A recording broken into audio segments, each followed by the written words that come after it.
Magandang araw po sa inyong lahat. Narito po tayo sa ating panibagong lesson for today. Prayer po namin ay patuloy pong lumago tayo, maunawaan natin ang plano ng Panginoon sa ating buhay. Ating pong talata ay sa Hebrews chapter 11 verses 1 up to verse number 6. Ano po? Hebrews chapter 11.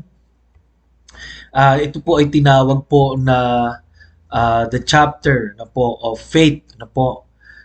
Pag pinag-aralan po ang pananampalataya, Hebrews 11 po 'yon, no? At ang sabi po rito sa King James Bible, now faith is the substance of things hoped for, the evidence of things not seen.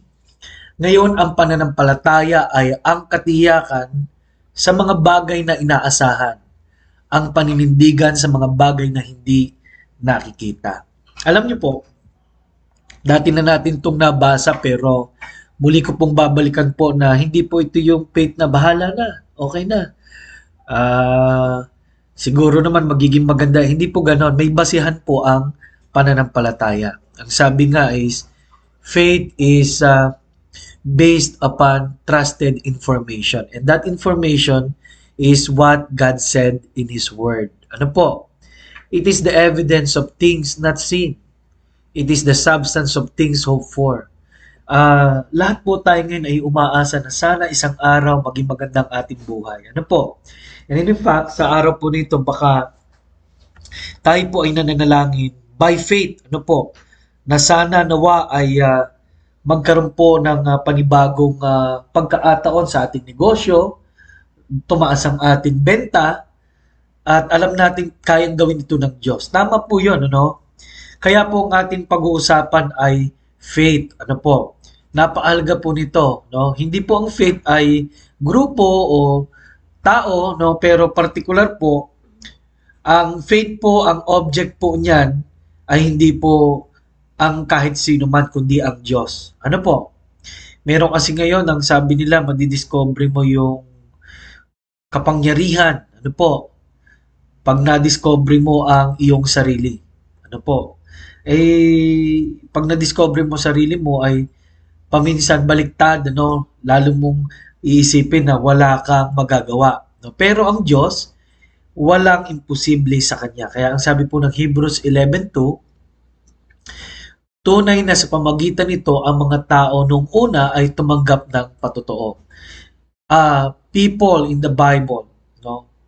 Ay nakita nila ang gawa ng Panginoon dahil sa pananampalataya. Bigyan ko ng halimbawa, no? Si Enoch, no? Lumakad siyang tama sa harapan ng Diyos kasi alam niya may Diyos na dapat luwalhatiin. At ang reward po ng Diyos, kinuha siya ng Diyos, hindi siya hinaang mamatay, no? Siya lang sa Bible, no? Isa siya sa bukod kay Elijah na kinuha ng chariot of fire. At isa siya doon sa sinabihan na matuwid na lumalakad kasama ng Diyos, no? Biruin niyo yung ginawa ng Diyos sa kanyang buhay. It is because of his faith in God. Kaya ang sabi po ng verse 3, sa pananampalataya ay naunawaan natin na ang mga sanlibutan ay nilikha sa pamagitan ng salita ng Diyos. No, hindi po nilikha ang sanlibutan sa pamagitan ng pananampalataya kundi kapangyarihan ng Diyos, pero yung tanggapin mo, no, na yan ay ganoon nga dahil sinabi ng Bible ay pananampalataya. No? Ano pat ang mga bagay na nakikita ay nagmula sa mga bagay na hindi nakikita. Ano po ba yung hindi nakikita? Ang spirito at kapangyarihan ng Diyos ay hindi po readily visible sa mata ng tao paminsan, ano? There are times sa Bible na yung babae lumapit sa Panginoon na hindi niya alam ang pwedeng mangyari pero nangyari. Sa pananampalataya, si Abel ay nag-alay sa Diyos ng higit na dakilang handog kaysa kay Cain.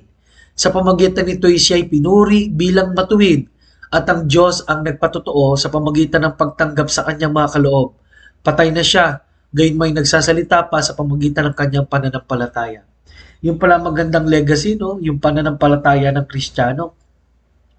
Bakit? Noong time po na wala namang ibang nag-o-offering kundi sa Bible, sa record, ang kauna-unahang offering na ipinakilala ay ang offering ni Abel at ni Cain. Ano po? Pero most likely, syempre, ang kanyang mga magulang. Ano po? Pero by faith yan. Bakit po?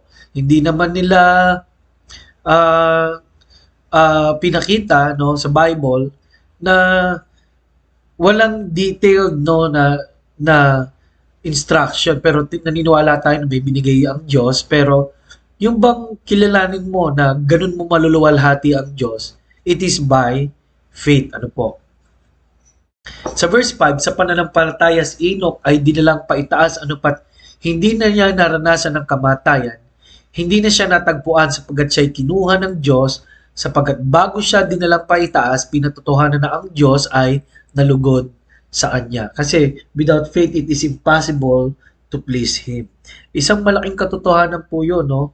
Na pag ang tao'y sinusubok na ng Diyos, iba na ang nagagawa natin. Kaya without faith, it is impossible to please Him. Ano po? At kung walang pananampalataya, ay hindi maaring kalugdan ng Diyos. Ang linaw po rito, no? Hindi lamang yon yung mga apostoles ng Panginoon na naglayag, nangaral, kahit walang kasigurudan, by faith, it is because of pleasing God. At na-please doon ng Panginoon, naniniwala sila sa kayang gawin ng Diyos. Sapagkat ang sino mang lumalapit sa Kanya ay dapat sumampalatayang may Diyos at siya ang tagapagbigay gantimpala sa mga magsisiasa na humahanap sa Kanya. So, mga minamahal, salamat tayo naligtas sa pananampalataya at nabubuhay sa pananampalataya. Ano po? At ang object po ay ang Panginoon. Ano? Okay. Number 3, ang mga halimbawa. No? Si Enoch. Sino pa yung sinabi kanina? Si Abel. Ano po? Kay Abel po, makikita po natin ang specifics na sila po ay natutong mag-offer sa Diyos. Ano po? Pero very careless si Cain kumpara kay Abel. Si Abel, sinunod niya ang Panginoon, ano, at talagang sinikap niya na maibigay ang lahat-lahat, no. Ito'y nagre-reflect sa puso ni Abel. Ano po? Kumpara kay Cain na sumama pa ang loob at iba ang naging reaction po niya. So, ang pananampalataya ay kondisyon ng puso. At ang pananampalataya ay isang pinakamahalagang kalalagayan ng ating saloobin. Ano po? Kasi alam nyo, mahalaga po yun, yung idea po na yun yung kay Abel. Ano po?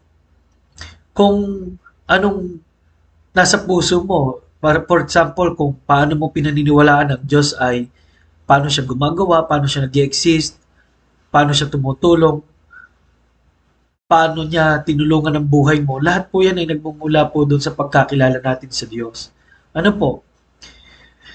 Kaya may kinalaman po yun kung paano nag-offer si Cain at si Abel. No? Kilala naman nilang Panginoon ang utos ng Panginoon. Si Enoch po ay in particular po ay hindi lang puso, no? Yung kanyang action, nag-reflect sa action niya ang pananampalataya niya sa Panginoon. He walked with God and he pleases God. So, sa Bible po, may dalawa pong mahalagang bagay, our heart and our walk. No? When we are saved, ang kasunod po nun is the heart and the walk of a Christian. No po? Araw-araw sinusubok ng Diyos ang ating pananampalataya upang malaman kung kamusta ang ating puso at kamusta po ang ating pong lakarin. Ano po? Kaya wala pong sinabi dun sa Hebrews 11 na nakapagbigay lugod sa Diyos eh. No, hindi yung galing nila kundi yung kanilang pananampalataya sa Panginoon. So, sa Bible po, hindi po mayaalis na may rason po ang bawat test at hindi po binigay ang pagsubok na hindi natin kaya. Ipinakikita lang nito ang ating tunay na pananampalataya at pagtitiwala sa Diyos at para lumabas pa ang bukal ng ating puso ng pagpupuri sa Kanya. Yung mga kumukuha ng ginto nung araw, buod sa sinusubok sa apoy, ay sinusubok din nila sa asido. No? Ang tawag po sa kanila ay assayer. Para malaman kung totoo. Ano po? So, marami pong pwedeng gawin ng tao dahil mayroon lang siyang tinatangkilik. Pero nang nasubok si Job, lumabas na mahal niya pala ang Panginoon. Si Pedro, nasubok siya dun sa dagat, lumubog siya, hindi dahil lamang sa nakita, natakot siya, kundi nasubok doon, yung talagang ah,